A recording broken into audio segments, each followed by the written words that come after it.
याद कर रहे हैं और अंत में मृग को याद करते करते ही प्राण को त्याग दिया। और ऐसा शास्त्रों में आया है, अंते जामति सामति, जो अंत में जैसी मति है उसकी गति वही हो जाए। अब मृग पे आसक्त थे तो अगले जन्म में मृगी बनना पड़ा, हिरण बन गया। लेकिन सबसे बड़ी बात ये थी कि उन्होंने सत्कर्म पहले अच्छा किया था, तो इसके प्रभाव से उन्हें मृग की योनि तो दे दी, लेकिन साथ में पिछले जन्म की सारी याददाश्त भी दे दी, वो नहीं हरण कर।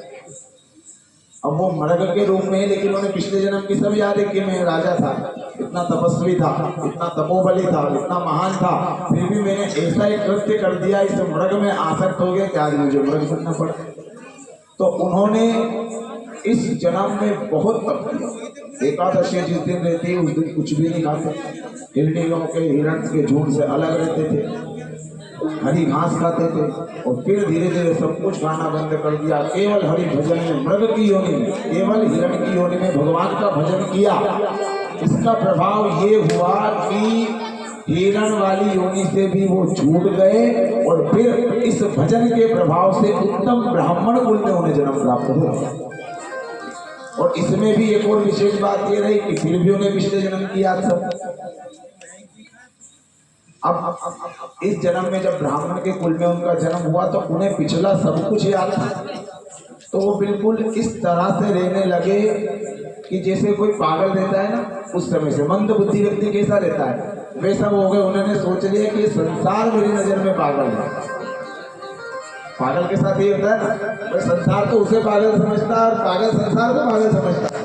कितना ही समझदार बेटा हो, पागल ये कहेगा यार ये पागल ही, पागल ये कहेगा, क्योंकि उसकी नजर में संसार पागल है।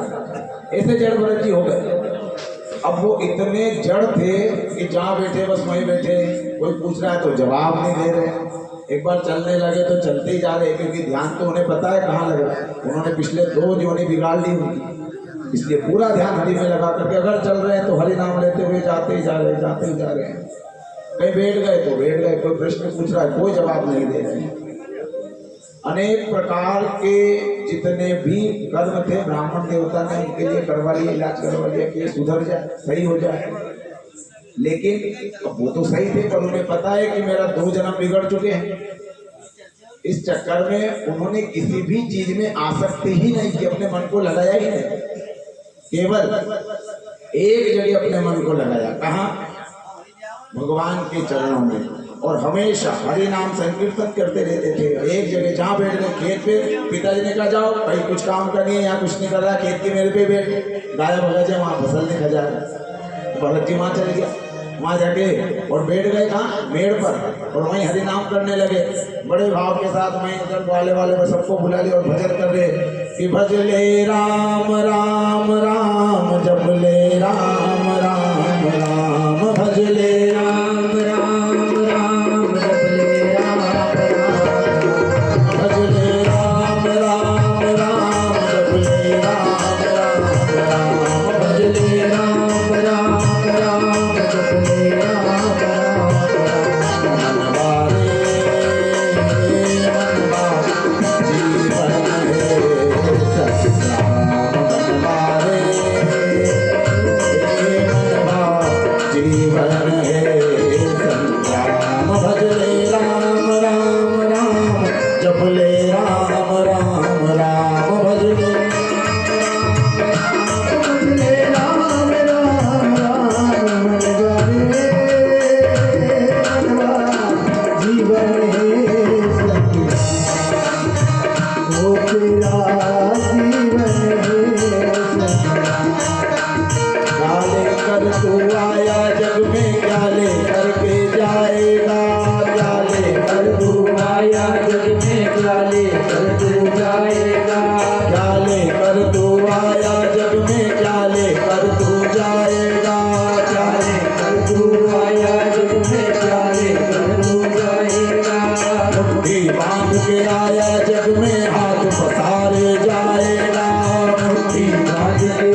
अपने मन से कह रहे कि ये जीवन बड़ा संग्राम वाला है, बड़ा संघर्ष वाला है, इसमें यदि उलझ गए, आसक्ति में अगर फंस गए तो वापस पूरा जीवन बिगड़ जाएगा। इसलिए अपने मन को समझा करके केवल भजन भगवान भक्ति में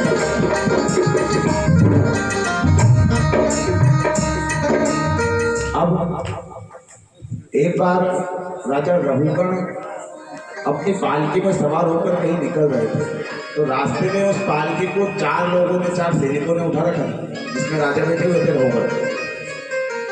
तो एक सैनिक की कुछ तबीयत खराब हो गई। अब सैनिक जो राजा की पालकी उठाने वाले हष्ट पुष्ट मोटे होते थे, अच्छे वही उठा सकते थे। एक तो पालकी का वजन, ऊपर से राजा का वजन, ये सब उठाना। तो पीछे अनेक सैनिक चल रहे, लेकिन 4 उठाने वाले अलग। अब एक की तबीयत खराब हो गई, पालकी वहीं नीचे रखी। राजा ने कहा किसी को देखो, तो वहीं भरत जी बैठे भजन कर रहे थे। अब भरत जी का और तो काम नहीं था, खाए पिए और भजन करे तो बढ़िया शरीर हष्टपुष्ट अच्छा मस्त। तो सैनिकों ने देखा कि ये अच्छा मोटा ताजा आदमी बैठा, इसको लेके चलो, तो उसे पकड़ के लेके आ गए। और राजा के कहने पर भरत जी ने उस पालकी को उठाया। अब भरत जी पालकी को अपने कंधे पे लेके चल रहे हैं। थोड़ी दूर आगे चले तो चींटियों की लाइन जा रही थी, लंबी चौड़ी चींटियां मकोड़े निकल रहे थे। तो अब जड़ भरत जी ने सोच लिया कि मेरे पिछले 2 जन्म बिगड़ गए, मैं अब कोई पाप नहीं करूंगा। तो एक एक चींटी को बचा के चल रहे हैं। तो यहाँ चींटी को ज्यादा ढेर दिखे तो कूद के आगे जाए। अब बार बार कूदे तो राजा अंदर ऊंचा नीचा, बार बार उसको राजा ने कि ये कौन है ऐसी पालकी को बार बार ऊपर नीचे कर रहा है। तो सैनिकों ने कि हम तो सही चल रहा है राजा साहब, महाराजा, बस ये एक नया लगाया, यही ऊपर नीचे हो रहा है, छलांग लगा रहा। राजा ने कहा सही से चलो। जड़ भरत जी कुछ भी नहीं बोले, फिर चलने लग गया। आ गया वापस से सही, पशु जो नीचे चींटी मकोड़े दिखे फिर कूदने लगे, छलांग लगा लगा के चलने लगे। तो राजा ने पालकी नीचे उतर गई और कहा कि इसको 100 कोड़ों की सजा दी जाए। और भरत जी को 100 कोड़े की सजा दी। भरत जी कुछ नहीं बोले, भगवान नाम के आंखें बंद करके बैठ गए। अब 1 2 3 4 5 10 20 कोड़ा ही बढ़िया। और वो जो पतली सी हल्की सी जो उन्होंने पहन रखी थी वो फट गई उनकी कमी। तो वो फटी, अंदर से जनेऊ दिखी राजा रघुगण को। जनेऊ देखते समझ गया कि ये कोई उत्तम कुल का व्यक्ति है। राजा रघुगण ने हाथ जोड़कर बोला कि आप कौन है। भरत जी ने कहा कि हे राजा, मैं ब्राह्मण कुल में जन्मा ब्राह्मण का पुत्र भरत हूँ। रघुगण ने हाथ जोड़कर कहा कि मुझसे बहुत बड़ी गलती हो गई, मुझे क्षमा करें। मैं और कुछ समझ करके और आपको पालकी में लगा लिया, आपको सजा दी, इसके लिए मैं बहुत दुखी हूँ, मुझे क्षमा करें। तब रघुगण को भगवान भरत जी ने बहुत सुंदर उपदेश दिया कि 5 भगवान ने ज्ञानेंद्रिय बनाई, 5 कर्मेंद्रिय बनाए। ज्ञानेंद्रिय कर्मेंद्रिय का सुंदर ज्ञान राजा रघुगण को दिया। कर्मेंद्रियों को हम अपने वश में करके, ज्ञानेंद्रियों को जागृत करके हम उस परमपिता परमेश्वर को प्राप्त कर सकते हैं। ऐसा सुंदर ज्ञान रघुगण को राजा भरत जी ने दिया। और राजा उनको प्रणाम करके आगे निकल गए। अब भरत जी वहीं बैठकर भजन करने लगे। भरत जी वहाँ भजन कर रहे थे। उसी समय वहां पर एक डाकू का पूरी टोली आई। अब उस डाकू ने ऐसी मन्नत माता जी के सामने मांग रखी थी, यदि मुझे पुत्र की प्राप्ति होगी तो माता जी मैं यहाँ एक नर बलि दूंगा। और वो जो डाकू की टोली थी वो ये ढूंढती कोई अच्छा अष्टपुष्ट व्यक्ति मिले। भरत जी की नजर। फिर भरत जी आगे उसकी नजर में विचार, तो उन्हें चुपचाप पकड़ के ले गए। दोनों हाथ पकड़े, दोनों पाँव पकड़े, सब पकड़ के लेके चले गए। वहाँ पे डाकुओं के पास पहुंचे। वहाँ जाके देखा तो बढ़िया सुंदर थाल सजी हुई है, अनेक प्रकार के व्यंजन बना के रखे हुए हैं। और कहा कि लो भोजन करो। भरत जी ने कि वाह क्या जोरदार भक्ति है, भजन के द्वारा मेरे को उठा के लाए और सीधा भोजन पे बिठा दिया। तो भरत जी आनंद से भोजन करने लगे, थाली में जितने व्यंजन थे। और बाकी जो डाकू आसपास खड़े थे वो एक दूसरे को देख के सोच रहे कि देखो कितना भागा है, मरने से पहले कितने चाव से खा रहा है, हंसते हुए। भरत जी को कोई फर्क नहीं पड़ा। और बाद में जब पूरा खाना खा लिया तो भोजन के बाद उन्हें पकड़ कर ले गए माता जी के सामने, हाथ पैर बांध दिए और बलि देने को तैयार हुए। तो दोनों हाथ जोड़कर के माँ के सामने प्रार्थना करते हैं कि भरत जी क्या कह रहे हैं कि मुझे ये मार दे, इसका मुझे कोई दुख नहीं है, लेकिन मैं अपने पिछले 2 जन्म बिगाड़ चुका हूँ। इस जन्म में मैं केवल और केवल भक्ति के लिए आया था, और यदि मुझे इस तरह से ये अकाल मृत्यु दे देंगे तो फिर मेरा जीवन बिगड़ जाएगा, फिर मैं दुर्गति में हो जाऊंगा। तो प्रभु मेरी रक्षा करो।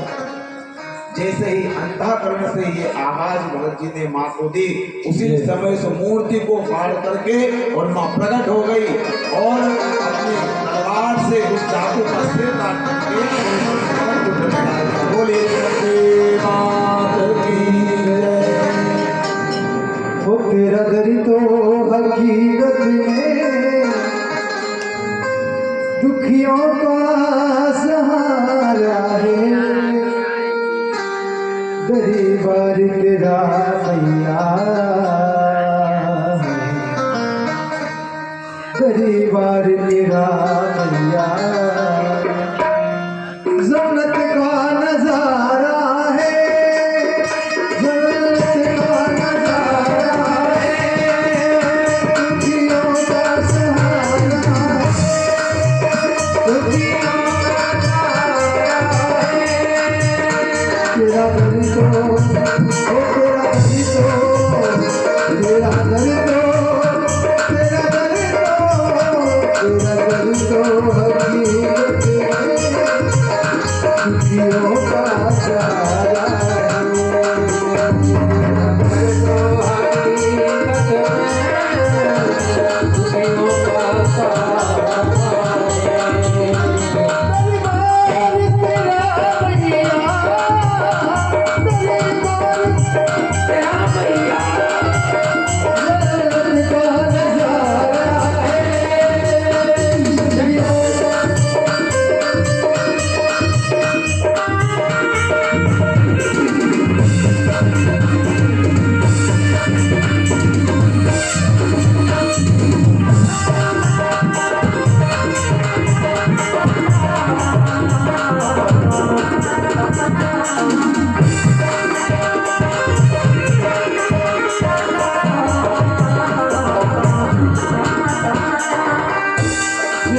भी पुकारा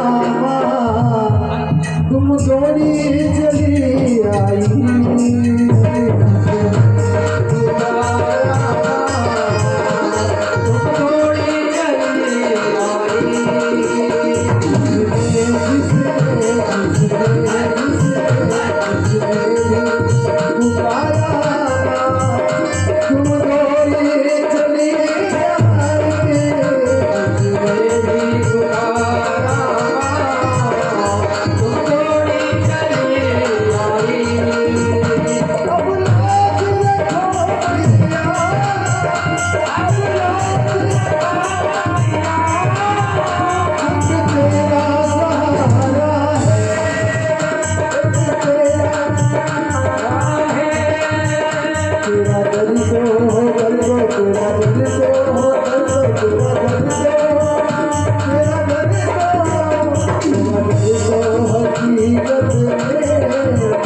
दुखियों का सहारा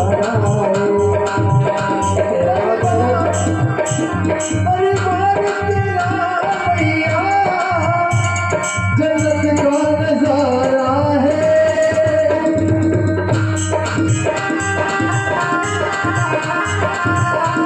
दुखियों का सहारा है, जन्नत का नजारा है, दुखियों का सहारा बोलिए जगदम्बिके मात की जय।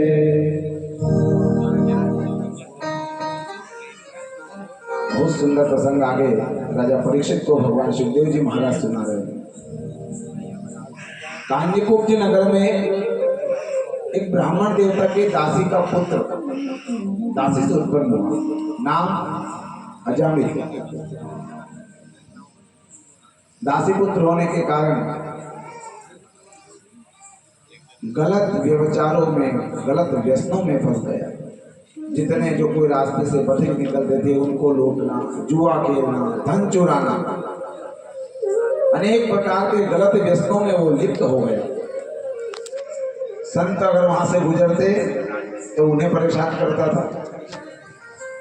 इस कारण संतों ने उस रास्ते से निकलना ही बंद कर दिया। अब एक बार एक संत कहीं दूर से आ रहे थे, उन्हें उस गांव के बारे में जानकारी नहीं थी कि यह अजामिल का गांव है। तो जब उस गांव के अंदर उन्होंने प्रवेश किया तो वहां 5-10 लोग बैठे हुए थे। संत ने कहा कि यहाँ कोई ब्राह्मण का घर हो तो बताओ, हम बाहर से आ रहे, दूर से आ रहे, भोजन की व्यवस्था करवा। तो 5-10 लोग जो बैठे थे, अब एक तो वो दासी पुत्र अजामिल, ऊपर से व्यभिचारी, व्यसनों से लिप्त, जुआ वगैरह खेलना, एक भी उसमें गुण ब्राह्मण का नहीं, और शादी भी की तो गणिका से। अब 5-10 लोग जो बैठे थे तो संत ने बड़े प्रेम से उनसे पूछा, तो उन लोगों ने हंसते हुए मजाक में उस अजामिल का घर बता दिया कि सबसे बड़ा ब्राह्मण वो घर, उसका चले जाओ। अब संत ने सही समझा।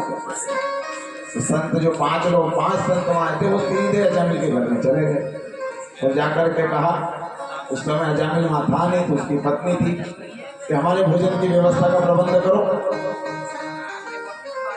अब जाने के से तो अजामिल के घर में कोई संत आए, कोई मेहमान ही नहीं आता था। पहली बार उस गणिका ने अजामिल के घर में मेहमान देखे और वो भी संत के रूप में। बड़ी प्रसन्न हुई, उसने कुछ भी नहीं बताया और भोजन की व्यवस्था कर दी। अब संतों ने भोजन कर लिया, तब और आशीर्वाद देने लगे। तब उसने हाथ जोड़कर कहा कि ये बाप में अपने सिर पे नहीं रख सकती। तो उसने सारी व्यथा बता दी कि मेरे पति दासी पुत्र हैं, जुआ, शराब, अनेक प्रकार के व्यसनों में लिप्त थे, चोरी करते हैं और अभी भी चोरी करने गए होंगे, और आपने खाया वो भी चोरी का ही खाया है, और हमारे पास कहीं से आ नहीं सकता, मैं गणिका। तो संत ने कहा कि तुमने सच्चे मन से, सच्चे हृदय से हमें खिलाया, तो तुम गर्भवती हो, तुम्हारा जो पुत्र हो उसका नाम नारायण रख लेना, तुम्हारा दोनों का जीवन सुधर जाएगा। केवल संतों को इतना सा प्रसाद खिलाने के बदले में संत ने उन दोनों का जीवन काट दिया। अब संत तो वहां से चले गए। अजामिल आया लूटपाट करके और कहा कि भोजन की व्यवस्था करो जल्दी, बहुत थक गया हूँ, बड़ा ज्यादा काम करके आया हूँ, आज ज्यादा बड़ा लूट के लाया, बड़ा ठेला रख के लाया था, सिर पे आया।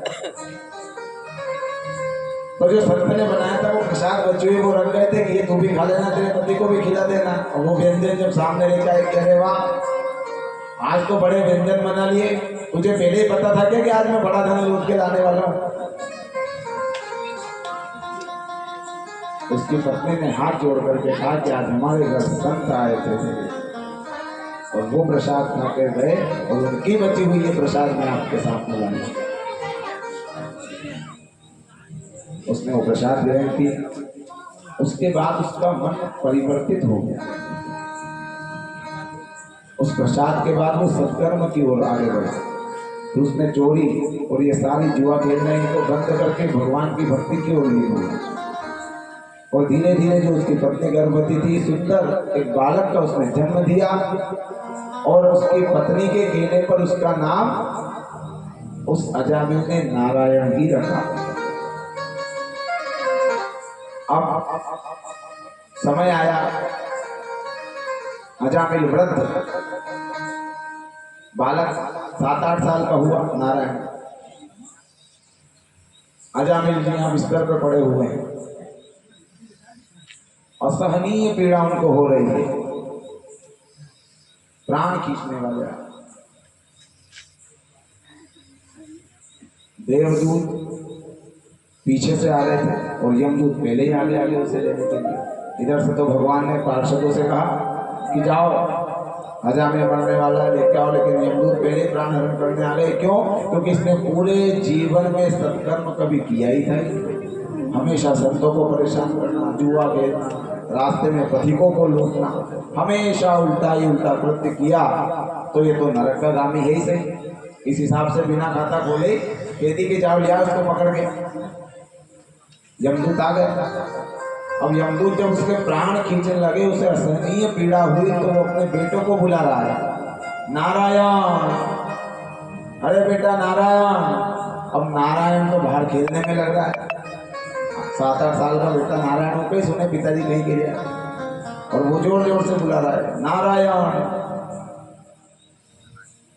जोर जोर से। जब असहनीय पीड़ा हुई, नहीं सहन हुआ, तो बड़े जोर से कहने लगा, नारायण बेटा नारायण, आके संभाल, मैं बड़ा दुखी हो रहा हूँ, मुझे बहुत पीड़ा हो रही है। लेकिन वो नारायण तो नहीं आया, लेकिन ऊपर वाले नारायण ने अपने पार्षद भेज दिए। जैसे ही प्राण यमदूत ने खींचे जाने लगे, देवदूत पार्षद आके खड़े हो गए, कहाँ ले जा रहे हो? तो भैया नरक का गामी है, हमेशा उल्टे कृत्य किए, लेके जा रहे हैं, तुम बीच में क्यों आए? कि नहीं, हमें देवता ने, भगवान विष्णु ने भेजा है, उनके पार्षद है। तो भगवान विष्णु ने इसके लिए तुम्हें भेज दिया? अगर इसके लिए भगवान विष्णु तुम्हें भेजने लगे, तो फिर हम किसको पकड़ेंगे?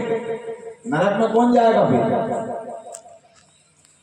दोनों में बड़ी बहस हुई कि स्वर्ग जाए या नर्क जाए, स्वर्ग जाए या नर्क जाए। अनेक प्रकार की भेद जब छिड़ी, नहीं कोई पता हो मिला, तो फिर लेकर के उन्हें कहा, धर्मराज के पास गए। धर्मराज आए, धर्मराज ने कहा कि ये तो नरक का गामी, नरक में ले जाएंगे। देवदूतों ने कहा कि नहीं, ये स्वर्ग में जाएगा। कारण क्या है कि भाई खाता खोलो, तुला देखी सारी कठड़ी जितनी भी थी सब पाप की ओर दबी हुई थी, पुण्य तो कुछ किया ही नहीं, तो वो तो ऊंची सारी कठड़ी इधर इधर पाप की तरफ रखी, तराजू एक ही तरफ पाप की ओर झुक रही पूरी। देवदूतों ने कहा कि ऊपर ही ऊपर कठड़ी रखी, ये क्या है? ये क्या है भैया? तो भाई डाकू है, लूटा पाटी करता है, जुआ खेलता है, तो सारी पोटली जो भी होगी पाप की होगी। देवताओं ने कहा कि इसको खोल के देखो, जो ऊपर ही ऊपर रखी है सबसे अंतिम बार। उस पोटली को खोल के देखा तो उसमें उसके नारायण नाम का बही खाता बना हुआ था कि नहीं, इसको पुण्य की ओर रखो। अब जो तराजू पूरा पुण्य तो यहाँ जा रहा है और पाप कितना नीचे झुका हुआ। जैसे ही तराजू ने उस नारायण नाम वाली पोटली को उठाकर इधर रखा, सारा पाप तो ऊपर पहुंच गया और पुण्य की नीचे आ गई, पुण्य बढ़ गया। देवदूतों ने कहा कि अब देखो तराजू किधर झुकी हुई है। तो यमदूत ने वहीं हाथ जोड़े और उस अजामिल को छोड़ करके ये देवदूतों को, देव पार्षदों को सौंपा चले गए, और अजामिल को लेकर के देवदूत स्वर्ग में गए। इतनी महिमा भगवान की है। अरे मन बोल नारायण बोल, नारायण बोल, मंत्र नारायण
सुखदेव जी महाराज नाम की महिमा बता रहे हैं।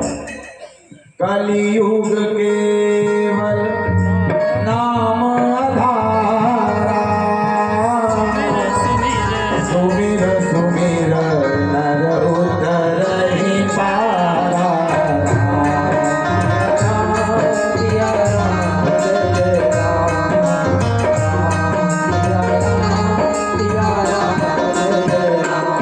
केवल हरि नाम संकीर्तन से व्यक्ति परमात्मा को प्राप्त कर सकता है। ये अजामिल की कथा बता रही है। पूरे जीवन में हमेशा गलत कृत्य किए, लेकिन अंत में नारायण। लेकिन बात वही है कि जन्म जन्म मुनि जतन कराई, अंतराम मुझ आपत न है। वो तो गलती से आए तो बेटा है बुला ले तो। अब आज के समय में बेटा को नाम पिंटू, मोलू, टोलू, गोपी ये रखेगा तो अनेक बुला। आज ये चंदू, गोपू, गोपी, मोटू, पिंटू, तो फिर नारायण कहाँ से आएगा? फिर तो ये आएगा यमदूत। अब अजमीर ने तो गलती से बेटे को बुलाया था, लेकिन नाम ईश्वर का निकल गया। और परमात्मा ने कहा कि नाम मेरा है। अब बेटा को पूछो, नारायण तो सबसे पहले मैं हूँ, मेरे बाद किसी का हो। तो भगवान का नाम रखो, राम, श्याम, गोविंद, गोपाल। ऐसे नाम बालकों के पहले के व्यक्ति इसीलिए रखते थे कि मरते समय अपने वाले की पहले याद आती है। मरने वालों व्यक्ति गए क्या बेटा, कहाँ गए हो? बड़ो नानो कहाँ है? गोपीलाल कहाँ है? तारी भोजी कहाँ है? बेटा नहीं आई। यही करें, ये थोड़ी कहेंगे बेटा ला थोड़ा गंगा जल ले आ रहे हमारे भगवान की तस्वीर। ये कुछ नहीं याद आएगा। संसार में उलझा हुआ है क्योंकि जीव। इसीलिए पहले के लोग भगवान के नाम पे नाम रखते थे, क्योंकि बेटे के नाम के सहारे वो इस संसार सागर से तर जाए। पूरी जिंदगी नाम ना ले तो ना ले, अंत में तो लेंगे। इसलिए हमेशा ऐसे नाम रखो कि जिससे हमारा जीवन तर जाए। बेटे के बहाने ईश्वर का नाम मिले। दिन में 50 बार, 10 बार, 5 बार ही बेटे को बुला लिया तो ईश्वर का नाम तो ले लिया। ये तो टाइम देंगे। अजामिल की कथा से ये सीख सुखदेव जी महाराज बता रहे राजा परीक्षित कि कलयुग में केवल राम का नाम ही आधार है। केवल नाम, राम नाम की अगर आपने नाव पकड़ ली तो भवसागर से पार हो जाओगे। इधर देवों और देवतियों में बड़ा युद्ध चल रहा था। दैत्य बड़े भारी थे, देवों में बल कम था। तो इंद्र ने देवताओं के बल को बढ़ाने के लिए एक यज्ञ करवाया। और जब उस यज्ञ को करवाया तो इंद्र के गुरु कौन थे? इंद्र के गुरु विश्वरूपा। विश्वरूपा इंद्र के गुरु थे। और उनकी माँ कौन थी? दैत्यवंश की। अब दैत्यवंश की होने के कारण वो गुरु थोड़े बहुत दैत्य का भी असर उनमें आएगा। तो उन्होंने सारी आहुतियां देवताओं के लिए दी कि देवताओं में बल बढ़े, लेकिन अंत में एक आहुति दैत्य के लिए भी दे दी तो दैत्यों में भी बल बढ़ गया। इससे इंद्र को बड़ा क्रोध हुआ। तो इंद्र ने तुरंत तलवार निकालकर अपने गुरु की गर्दन काटी। इससे इंद्र को गुरु हत्या का पाप मिला। अब गुरु हत्या का पाप सबसे बड़ा पाप, क्या किया जाए? ब्रह्मा जी के पास गए तो ब्रह्मा जी ने उस हत्या को, ब्राह्मण हत्या, गुरु हत्या को 4 जगह बांटा। पहली जगह फटी हुई धरती, जिस धरती में जहां दरार पड़ी रहती है, पहली वो जगह। दूसरा वृक्ष में जो खून निकलता है। तीसरा जल में जो बुलबुले बनते हैं ना, सरोवर में बहुत जगह जल में देखते हैं बुलबुले बन रहे, वो तीसरी। और चौथा स्त्री के मासिक धर्म। इस तरह से 4 जगह उस इंद्र की ब्रह्म हत्या को बांटा। और फिर विश्व गुरु के जो विश्वरूपा थे राजा इंद्र के गुरु, अब वो मर गए। यज्ञ परिपूर्ण कैसे हो? त्वष्टा नामक राक्षस को मारने के लिए इंद्र ने पुनः अपने ब्रह्मदेव से आज्ञा लेकर यज्ञ किया और वृत्रासुर को जन्म तथा देवताओं की हानि। वृत्रासुर नामक दैत्य का भी गुरु ने जब ब्रह्मा जी ने उस यज्ञ को परिपूर्ण किया, तब जाकर के दैत्यों की उस यज्ञ के माध्यम से हार हुई।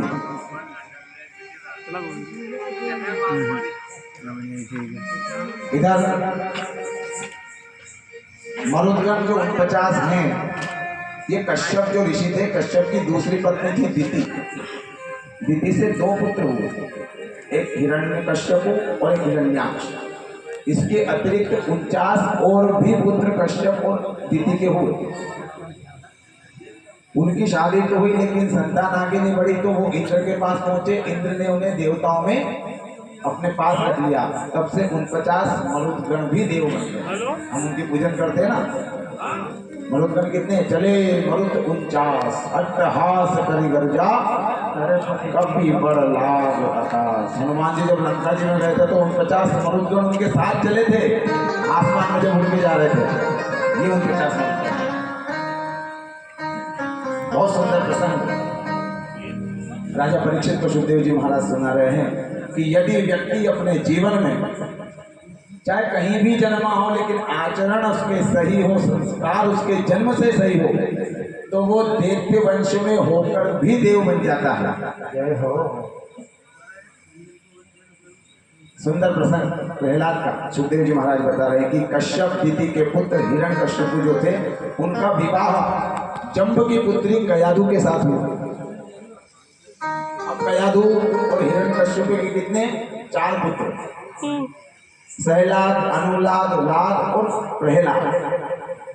3 पुत्र जो पहले के थे वो तो पिता के साथ ही रहते थे, जैसा पिता कहते हुए अनुशासन मानते थे। देवता नहीं है तो नहीं है, सबसे बड़ा देव मेरे पिताजी। तो चौथा इतना भगवत प्रेमी और भक्त कैसे निकला? ये किसने पूछा? राजा परीक्षित ने।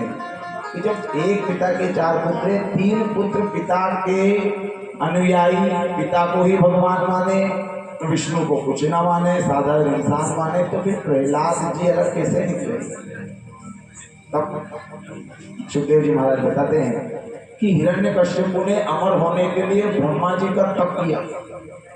अब वो जंगल में गया, जंगल में जाके जैसे ही तप करने लगा, वहां एक तोता बैठा हुआ था उस पेड़ के ऊपर। अब वो जैसे ही तप करने लगे और वो तोता बोले हरि हरि हरि, और उसके जो शत्रु हैं विष्णु, किसके? हिरण्यकश्यप के, उसके शत्रु का नाम अगर ले तो फिर कोई जाप कर सके? उस वृक्ष से उठा, दूसरे वृक्ष के नीचे आके बैठ के तप करने लगा। वहां भी तोता उड़ के आ गया, फिर वही हरि हरि वो रट लगाए। तो हिरण्यकश्यप ने कि आज के दिन तो बेकार है, कल तपस्या करेंगे, चलो घड़ी चला। आज घर आ गया। अब घर आया, कयाधु मिली, कयाधु ने भोजन की थाली लगाई और कहा कि हो गया जब। फिर आज तो कुछ मत पूछो, कहाँ हो गया जब करने बैठा था, तपस्या में लीन होने लगा, और कहाँ कहीं से एक तोता उड़ के आया और वो बार बार मेरे सिर पर हरि हरि कहने लगा। अब कयाधु उस समय गर्भवती थी, 3 पुत्र हो चुके थे, प्रहलाद थे। कयाधु बड़े ईश्वर प्रेमी, तो उसने सोचा कि चलो इस बहाने कम से कम इनके मुँह से भगवान का नाम तो निकल रहा है। तो सब्जी रखने लगी। हाँ रे, सब्जी कितनी रख दूँ? थोड़ी सी अचार ले लो। हाँ तो क्या कह रहे थे आप, क्या हो गया? अरे कुछ नहीं, वो दूसरे पेड़ के नीचे जाके बैठा, वो फिर तोता आ गया, फिर हरी हरी करने लगा। अच्छा अच्छा अच्छा, लो रोटी ले लो, एक और ले लो। अरे नहीं हमने हो गया, अरे एक और ले लो। फिर रोटी रखी, इधर उधर की बात करके। हाँ तो फिर आपने जब किया तो तीसरे पेड़ को देख लेते। नहीं, मैंने तीसरा भी देखा था, वहां भी गया, वहां भी तोता आ गया, उसने भी वही हरी हरी ऐसे कहकर दिन भर हरि का नाम उसके मुंह से निकलवा दिया। और पेट में ये बातें कौन सुन रहा था? प्रहलाद जी। वहीं से आचरण और संस्कार बढ़ गए। प्रहलाद जी का जब जन्म हुआ तो जन्म से ही वो भगवत प्रेम। इधर हिरण्यकश्यप ने घोर तपस्या करके ब्रह्मा जी को प्रसन्न कर दिया और भगवान ब्रह्मा जी से वरदान मांगा। क्या वरदान मांगा? कि ना मैं दिन में मरूं न रात में, न मैं शस्त्र से मरूं न अस्त्र से, न मैं मनुष्य से मरूं न मैं देवता से, न मैं पृथ्वी पे मरूं न मैं आकाश में, न मैं भीतर मरूं न मैं बाहर। ऐसे करके सारे वरदान लेके आओ। ब्रह्मा जी ने कहा तथास्तु। अब हिरण्यकश्यप तो हो गया अमर। उसने सोचे अब मैं कहीं नहीं मर सकता तो फिर मरूंगा ही, अपने अमर, मैं भगवान। अपने आप को भगवान समझने लगा, अत्याचार बढ़ गया उसका। सारी प्रजा में फैला दिया कि कोई विष्णु की पूजा नहीं करेगा, जिसके घर में विष्णु की तस्वीर मूर्ति दिखी उसे मार दिया जाएगा, केवल मुझे भजो। तुम्हारा देवता कौन है? हिरण्यकश्यप। प्रहलाद जी जन्म से ही भगवान विष्णु के भक्त है, क्योंकि उन्होंने मन में और हृदय में और गर्भ में से ही सुन लिया था, तो भगवान बचपन से उसके हृदय में विराजमान। बड़ा भगवत प्रेम है प्रहलाद जी ने। हमेशा जब समय मिलता भगवान विष्णु का जप करने बैठ जाते। ये बात हिरण्यकश्यप को पता चली, उन्होंने मना किया, मेरे दुश्मन को मत भज। तो प्रहलाद जी कहते कि कोई किसी का दुश्मन नहीं, वो तो सबका सहारा है।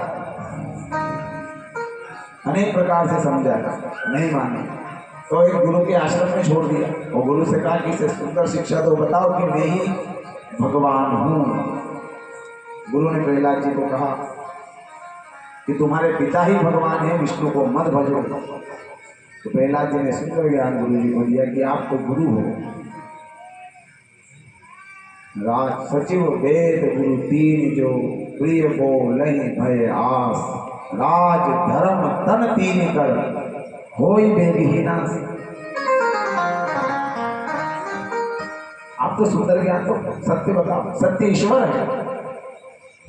गुरु ने हाथ जोड़ के कहा कि ये बात तो हम भी जानते हैं, लेकिन तुम्हारे पिता के डर से हम क्या करें, बताना पड़ रहा है कि हिरण्यकश्यप भगवान है। जब देख लिया हिरण्यकश्यप ने कि प्रहलाद जी यहाँ भी नहीं सुधरेंगे और गुरु को ही बदल दिया इन्होंने, तो वापस ले आए, कारागृह में डाल दिया और खाना पीना भोजन सब बंद कर दिया कि कुछ भी मत दो इन्हें, ताला लगा दिया। लेकिन प्रहलाद जी की व्यवस्था तो अलग प्रकार से चल रही थी। माँ लक्ष्मी स्वयं आती थी, उन्हें भोजन कराती थी और चली जाती थी। कुछ भी असर नहीं हुआ। 15 दिन बाद, 1 महीने बाद जब भी ताला खोल के देखा, अष्टपुष्ट प्रहलाद जी मस्त मगन भजन के लिए। अब प्रहलाद जी को ऊंचे पर्वत पे ले जाकर वहां से नीचे फेंकवा दिया, तो प्रहलाद जी वहां से भी बच के आ गया। क्या किया? प्रहलाद जी को मारने के लिए हिरण्यकश्यप ने उसकी बहन होलिका को बुलाया। होलिका को ऐसा वरदान था कि वो अग्नि में स्नान कर सकती थी। वो जिस किसी को भी लेके अपने गोदी में बैठ जाए वो जल जाएगा और उसे कुछ भी नहीं होगा। तो होलिका ने अपनी गोदी में प्रहलाद जी को बिठा के अग्नि स्नान किया, उससे भी प्रहलाद जी बच के आ गए राम नाम के तप के बल पर। अनेक प्रकार की सारी कोशिश हिरण्यकश्यप ने प्रहलाद जी को बदलने के लिए करी, लेकिन प्रहलाद जी अपने प्रण से टस से मजबूत नहीं हुए। हरि नाम केवल भगवान नारायण का नाम। और उसके बाद फिर एक गरम लोहे का खंभा, उस खंभे पे चिपकाने के लिए प्रहलाद जी को भेजा। अब प्रहलाद जी को थोड़ा सा एकदम लाल तपा हुआ, बिल्कुल लाल, अग्नि में इतना गर्म हो गया वो लोहा। उस डंडे से, उस लोहे के डंडे से प्रहलाद जी को चिपकाने के लिए जैसे ही ले जाने लगे, प्रहलाद जी को थोड़ा सा भय लगा, तो परमात्मा ने एक चींटी की लाइन उस खंभे पे चला दी। और प्रहलाद जी को जैसे उसमें चींटी दिखी, वो बिल्कुल फिर निर्भय हो गए कि जब चींटी इससे नहीं जल रही तो मैं कैसे जलूंगा, परमात्मा इतने से बड़े जीव को बचा रहा है तो मैं तो उनका भक्त हूँ। उस खंभे से जब प्रहलाद जी को चिपकाया तो वो भी ठंडा हो गया। बड़ा गुस्सा हिरण्यकश्यप को आया। उसने कहा कि कहाँ है तेरा भगवान, बता मुझे। तो हिरण्यकश्यप की बात सुनकर प्रहलाद जी कहते हर जगह परमात्मा है, ये पूछो कहाँ नहीं है। तुझ में, मुझ में, हर जगह जहां देखोगे वहीं परमात्मा मिलेगा। फिर हिरण्यकश्यप ने कहा कि ये सामने खंभा, इसमें तेरा भगवान है?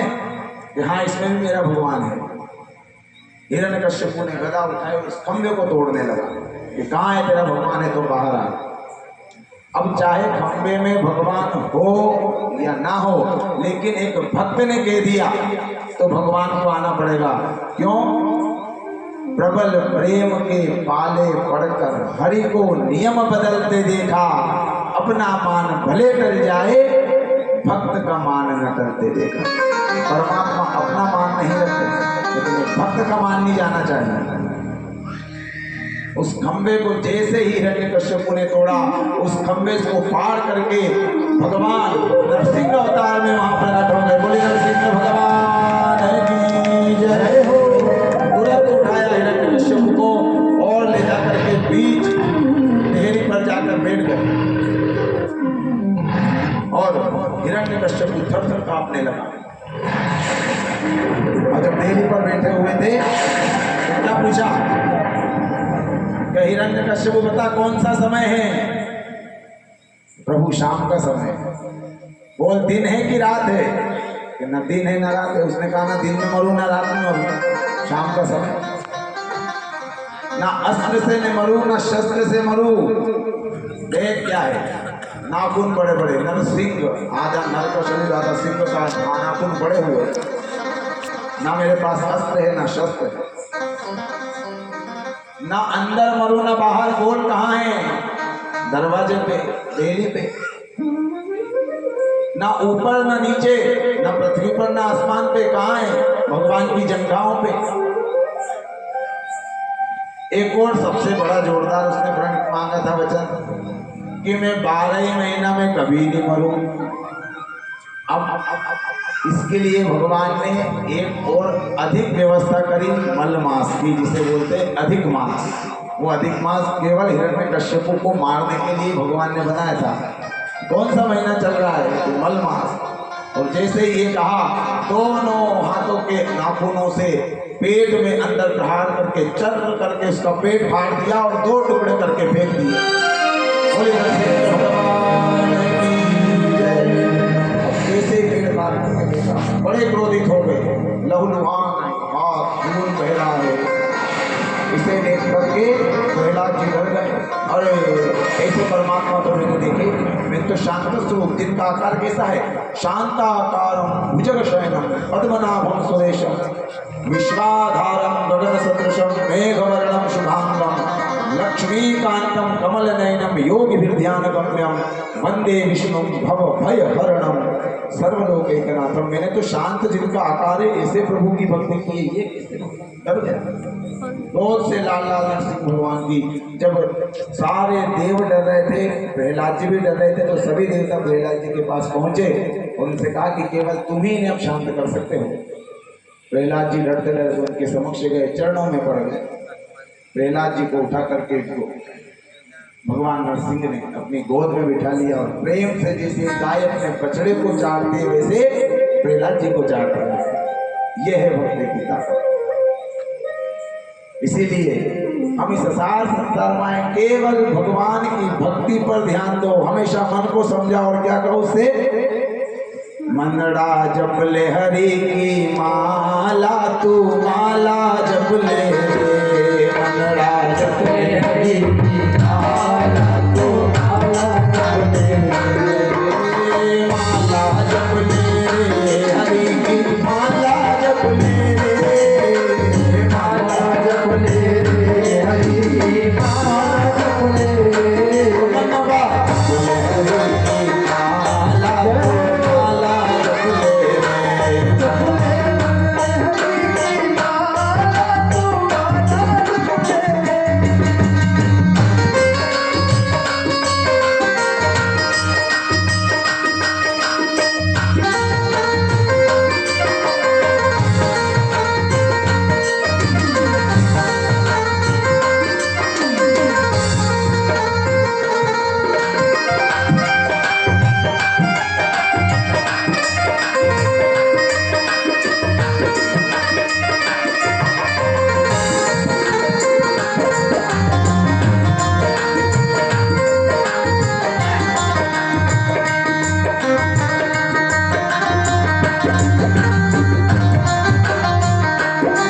माला में क्या है?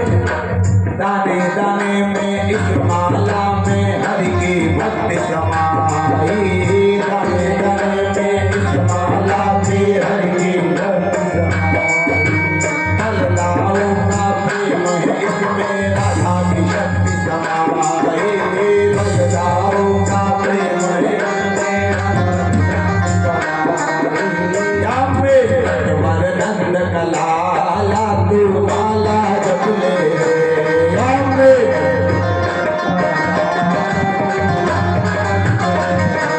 मनड़ा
माला में रिद्धि सिद्धि को संग में लेकर गणपति बाप्पा विराजे।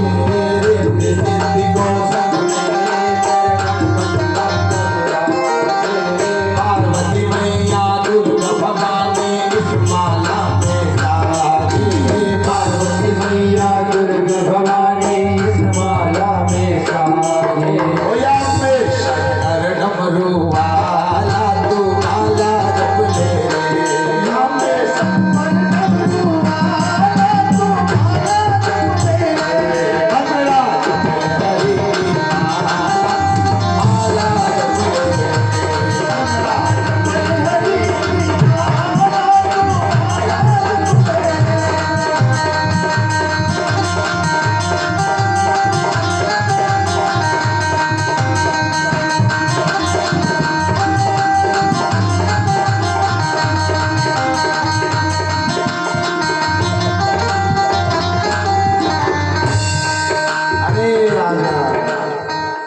इस प्रकार से प्रहलाद का उद्धार भगवान ने नरसिंह अवतार लेकर के किया। हिरण्यकश्यप को सदगति दी। हाथ जोड़ करके प्रहलाद जी भगवान के सामने खड़े और कहा कि मेरे प्रभु को दुर्गति प्राप्त ना हो, बस मैं आपसे ये मांगता हूं, मेरे जीवन की पूरी तपस्या का फल ये दे दो कि मेरे पिता को सदगति मिले। यही है भक्त का प्रेम, यही है भक्त की आत्मा होती है। नरसिंह भगवान ने उन्हें आशीर्वाद दिया और प्रहलाद जी की कृपा से हिरण्यकश्यप को सदगति प्राप्त हुई। अब राजा परीक्षित को सुखदेव जी महाराज कथा सुना रहे हैं। किसकी? ऐसे व्यक्ति की, ऐसे जीव की जो अपने परिवार पर बड़ा अभिमान करता था। राजा सुन, एक घने जंगल में एक हाथी अपने पूरे परिवार के साथ रहता था। बड़ा लंबा चौड़ा परिवार। प्रतिदिन सरोवर पे जाते, पानी पीते, सूंड से एक दूसरे के ऊपर पानी फेंकते, आनंद लेते और फिर आकर के वृक्षों की फूफलों को खा के अपना जीवन चलाते। बड़े आनंद से पूरा परिवार रह रहा था। एक बार वही हाथी पूरे परिवार को लेकर के उसी सरोवर में जल पीने के लिए गया।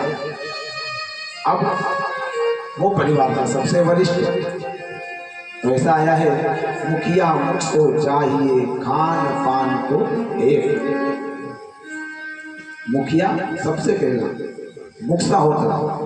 शरीर में यदि भोजन न जाए तो हाथ पांव कुछ भी काम नहीं करेंगे बिना भोजन के। और भोजन कहाँ से जाता है? मुख के द्वारा। पूरे शरीर का मुखिया कौन है? मुख। अगर मुख से भोजन ना करे तो पूरा शरीर हमारा निढाल हो जाएगा, कुछ भी नहीं बनेगी, सोते रहेंगे, पड़े रहेंगे पलंग पर। ऐसे ही मुखिया होना चाहिए। खाता तो मुख में है लेकिन मुख में रखता कुछ नहीं है, सब सीधा अंदर पेट में बेच के पूरे इंद्रियों को जागृत करता है। वैसे ही गजेंद्र भी पीछे खड़ा हो गया और सारे परिवार को जल पीने के लिए आगे भेज दिया। सब जल पी पी के आगे आ गए। तब गजेंद्र ने कहा कि अब मैं जल पीने के लिए जा रहा हूं, तुम सब यहीं पेड़ की छाया में खड़े हो। गजेंद्र जैसे ही जल पी रहा था और जल पी करके उसने वहीं सूंड भर के अपने परिवार के ऊपर जल से फुहार लगाई तो वे सारे बड़े मदमस्त हो गए। सभी उस सरोवर के आसपास आ गए और जोर जोर से ठिठोली करने लगे। एक दूसरे की सूंड में जल भरते और एक दूसरे पे डालते। उस मदमस्त में वो हाथी थोड़ा अंदर चला गया गजेंद्र, और उसका पैर ग्राह ने पकड़ लिया। अब ग्राह ने उस गज का पैर पकड़ लिया और उस गज को अंदर की ओर खींचने लगा। गज ने कहा कि मेरे साथ इतना बड़ा परिवार है, ये छोटा सा ग्राह मेरा क्या बिगाड़ गया। सारे हाथियों ने मिलकर पूरी कोशिश कर ली, गज को बाहर नहीं ला सके, तो जाकर के पीछे खड़े हो गए सब हाथी। गज अकेला गजेंद्र कोशिश कर रहा है बाहर आने के लिए। थोड़ा सा वो बाहर आए, ग्राह उसे फिर अंदर ले जाए। और ग्राह को गज ने कहा, उस हाथी ने, गजेंद्र ने, कि तू अपने आप को बड़ा शक्तिशाली समझ रहा है, देख मेरे पीछे मेरा कितना बड़ा परिवार खड़ा है। ऐसा कहकर के उस गजेंद्र ने अपना मुंह इधर घुमाया, कोई भी नहीं दिखे। तो फिर कहा से कहा अरे वो तो धूप ज्यादा है तो उधर छाया में खड़े हो गए होंगे, रुक जा, इधर खड़े होंगे। अब इधर गर्दन घुमाए तो वहां भी कोई नहीं मिले। सबने देखे बहुत देर होगी, कोई पाँव नहीं छोड़ रहा है, यहाँ नहीं सकते, तो सब चले गए अपने अपने जंगल में वापस। अब गजेंद्र केवल अकेला उस ग्राह से लड़ रहा है। कभी ग्राह उसे खींच करके अंदर ले जाता है, फिर गज उसे खींच के वापस किनारे लाता है। दोनों में बहुत बहुत संघर्ष हुआ, बहुत लड़ाई, बहुत बड़ा युद्ध चला। 6 महीने तक ग्राह और गज एक दूसरे को बाहर और भीतर करते रहे। 6 महीने हो गए, अब थक गया भाई। ग्राह तो जल का ही जीव है, उसे इतनी थकान महसूस नहीं हुई, लेकिन हाथी तो बाहर रहने वाला जंगल का जीव है। 6 महीने हो गए, थक गया। कब तक कोशिश करें, पूरी तरह से थक गया। तो उसने एक पुकार करी, भगवान को याद किया कि नीर पिबन हेतु गयो सिंधु के किनारे, सिंधु बीच बसत ग्रह चरण लीन पकारे। हे गोविंद हे गोपाल अब तो जीवन हारे। हे प्रभु, यहाँ जल पीने आया था और इस ग्राह ने मेरा पैर पकड़ लिया, अब मैं जीवन से हार रहा हूँ। बहुत लंबा युद्ध चला, 4 प्रहर युद्ध भयो, शोर भयो भारे। बहुत शोर हो रहा है, हाथी चिंघाड़ रहा है, जोर से ग्राह उसे अंदर ले जा रहा है, फिर हाथी चिंघाड़ करके बाहर ला रहा है कि नाक कान डूबन लागे कृष्ण को पुकारे। जब उसे सरोवर में अंदर ग्राह खींच के ले जाता जा रहा था, उसके नाक कान डूबने लग गए। तब भगवान कृष्ण की गज को याद आई, भगवान कृष्ण को पुकारने लगा कि हे गोविंद हे गोपाल अब तो जीवन हारे। अब तुम्हें मुझे बचाने वाले हो। अब जैसे उसने चिंघाड़ करके गोपाल का नाम लिया तो द्वारिका में शब्द भयो, शोर भयो भारे। द्वारिका में जैसे यहाँ से बुलाया तो द्वारिका तक भगवान तक आवाज पहुंच गई। जैसे कहा गोपाल बचा ले, द्वारिका नाथ के कानों में बात पहुंची। और जैसे ही द्वारिका के कान में पहुंची, इधर गज और ग्राह लड़ रहे, पूरा अंदर तक ले गया। केवल जरा सी सूंड ऊपर बची, अंतिम समय आ गया, पूरी तरह से गज थक गया। और क्या कह रहा है भगवान से, मुरली के बजाने वाले रे मेरी नैया पार लगा दे।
के केले के छिलके खाए, ऐसे भगवत प्रेमी हो आप।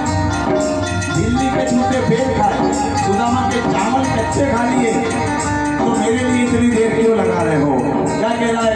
बड़े सुस्त होकर के भगवान को याद करके कह रहा है कि गजियों में ग्राह लड़े जल भीतर लड़त लड़त गजहारा है। गजियों में ग्राह लड़े जल भीतर लड़त लड़त गजहारा है। गजियों में ग्राह लड़े जल भीतर लड़त लड़त गजहारा है। गजियों में ग्राह लड़े जल भीतर लड़त लड़त गजहारा है। दिल भर सूट नहीं जल ऊपर, सब हरि नाम पुकारा है। दिल भर सूट नहीं जल ऊपर, सब हरि नाम पुकारा है। बजाने वाले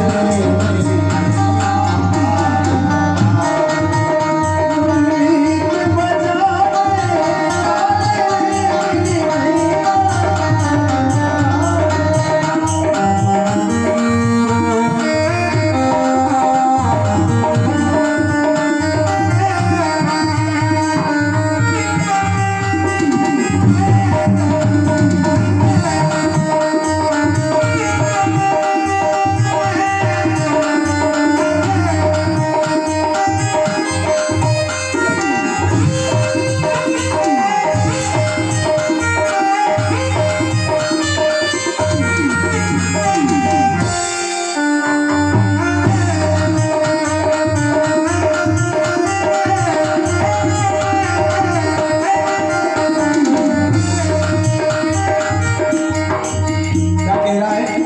मैं सौंप चुका अब यह तन गहरे सागर में आकर के। मैं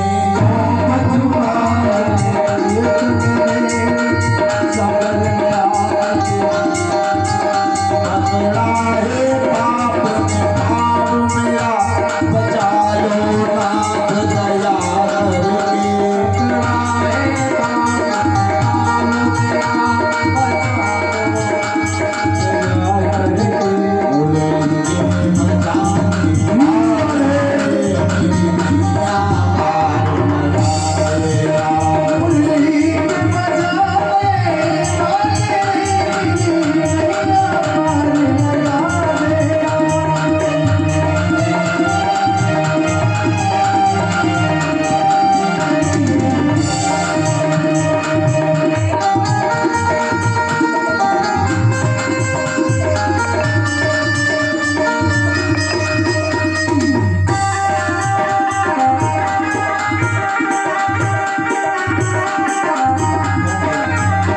भगवान का ध्यान करते हुए कह रहा है, बीच भंवर में नाव पड़ी, हरिया तर पार लगा देना।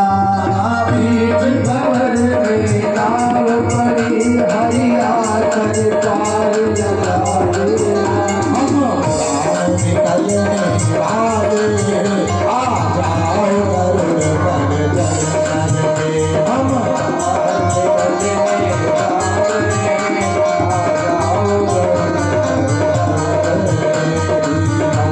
दयालु गिरधारी में नैया पार लगा देना।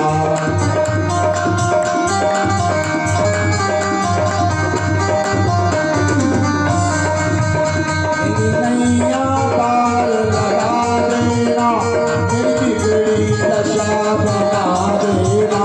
मेरी नैया पार लगा देना, मेरी बिगड़ी दशा बता देना।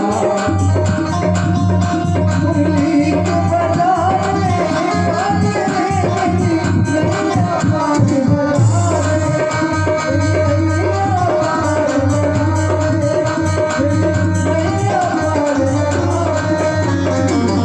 जैसे ही गज की करुण पुकार परमात्मा ने सुनी, गरुड़ को तो वहीं छोड़ा और नंगे पैर भगवान तोड़ कर आए, सुदर्शन चक्र से ग्राह के 2 टुकड़े कर दिए और गज का उद्धार कर दिया। राजा परीक्षित ने कहा कि प्रभु ये था कौन, ये गज और ग्रह थे कौन, क्यों ऐसे वन्य जीवों को बचाने के लिए परमात्मा को नंगे पैर दौड़कर आना पड़ा। तो राजा परीक्षित को भगवान सुखदेव जी महाराज बता रहे हैं कि ये गजेंद्र पूर्व जन्म में पांड्य वंश का राजा था जिसका नाम था इंद्रदूत। लेकिन इसकी विशेषता ये थी कि इसको बड़ा अभिमान था सत्ता का, तो ये कभी कभी ऋषि मुनियों का वेश बना करके और हिमालय पर्वत पर जाकर बैठ जाया करता था। अब तेज, क्योंकि राजा और हष्टपुष्ट शरीर, त्रिपुंड लगा करके राजा का वेश बना करके यदि बैठ गया तो छोटे मोटे संत उन्हें बड़ा संत समझ के प्रणाम करते, तो उनके प्रणाम करने पर वो उनका अपमान करता था। एक बार अगस्त्य मुनि वहां से निकल के आए और वो नकली ऋषि का वेश बना करके बैठा था और अगस्त्य मुनि से कहा, ए बच्चा कहाँ जा रहा है, यहाँ प्रणाम करके आगे निकल। अब अगस्त्य ऋषि तो अपने आप में ही कितने बड़े तेजस्वी थे, तपस्वी थे। उन्होंने अपनी आंखें बंद करी और देखा कि ये कौन है, तो उन्होंने पता चला कि पांड्य वंश का इंद्रद्युम्न राजा है जो लोगों को हरि का भक्त बता करके, संत का वेश बना करके लोगों को धोखा दे रहा है। कहा कि जैसी तेरी मोटी बुद्धि है, जा इतने मोटे शरीर वाला अगले जन्म में तू गज बन जा, हाथी बन जा। इसलिए उसको गज की योनि प्राप्त हुई। अब ग्राह कौन था? ये जो ग्राह था ये हुहु नाम का एक गंधर्व था, इंद्रलोक में रहता था। देवल ऋषि ने इसको श्राप दिया था, इसलिए ये जल में जाकर के ग्राह बना था और कहा था कि भगवान श्री नारायण तेरा उद्धार करके तुझे वापस सदगति देंगे। इसलिए आज इन वचनों का पालन करने के लिए गज और ग्राह का परमात्मा ने उद्धार किया। हम भी भगवान से यही प्रार्थना करो, हमेशा जीवन, पूरा जीवन बीत जाएगा संसारिक कार्यों में, तो कहा है ना, जब तक रहेगी जिंदगी फुर्सत न मिलेगी काम से, और कुछ समय ऐसा निकालो प्रीत करो श्री राम से। ऐसे तो कभी भी फुर्सत नहीं मिल सकती, हमेशा माया जाल में व्यक्ति उलझा ही रहेगा। समय निकालो, प्रतिदिन कुछ समय बनाओ, भगवान नाम संकीर्तन करो, उनके शरण में बैठो, उनके चरण में बैठो, आंखें बंद करो, परमात्मा